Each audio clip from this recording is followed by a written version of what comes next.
Es amigos, es estar en la familia, yo creo que es parte de todos y de los asturianos. Este año iba a perdérmelo, pero me dieron el día del trabajo. Doy gracias a mi jefe porque este es un día que no se puede perder.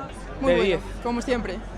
Es la mejor semana del año con diferencia. Yo tengo muchísimas ganas de ver aquí a todos mis amigos, beber mucha sidra y pasarlo genial.